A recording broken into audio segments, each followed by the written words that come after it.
Repair tayo ng Samsung. Ay, mag-start.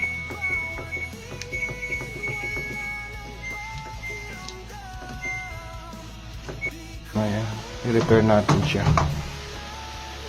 Binuksan. Kasi ayaw niya mag-start. Try natin kung mag-start. Ayan, okay na. Okay na siya.